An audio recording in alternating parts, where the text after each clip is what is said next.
Agar seorang bisa hatinya bersih, latih dulu untuk ikhlas. Kata As-Sa'di rahimahullah dalam tafsirnya, ya, tanda kebahagiaan seorang hamba, dia ikhlas kepada Allah Subhanahu wa taala dan dia berusaha untuk memberi manfaat kepada orang lain. Seorang yang paling bahagia adalah orang yang mengumpulkan dua perkara ini.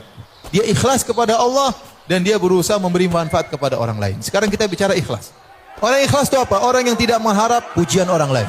Yang dia perhatikan adalah komentar Allah terhadap apa yang dia lakukan. Maka dia harus melatih diri.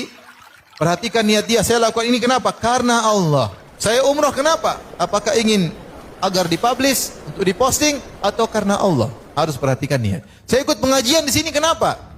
Karena Allah. Karena saya ingin dapat pahala dari Allah Subhanahu wa taala. Kenapa saya kumpul sama kawan-kawan untuk pergi ke anak yatim? Karena Allah. Bukan untuk kemudian dipublish bahwasanya kita ibu-ibu, ya, sosialita, kemudian gini, enggak. Karena Allah Subhanahu wa taala. Semakin kita melakukan semua karena Allah, kita semakin bahagia. Semakin kita tidak peduli dengan komentar netizen. Semakin kita tidak peduli dengan komentar orang lain. Kenapa? Karena kita melakukannya karena Allah.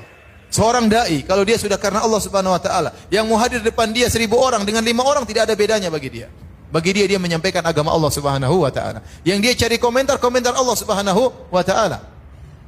Bukan banyak sedikit pengikut, dia tidak pedulikan. Yang dia pedulikan, yang saya lakukan benar atau tidak. Mau orang marah, mau orang merendahkan, tidak peduli. Ya. Kenapa? Karena dia lakukan semua karena Allah Subhanahu wa taala. Dan ini harus kita latih agar kita ikhlas. Semakin kita ikhlas, kita semakin bahagia.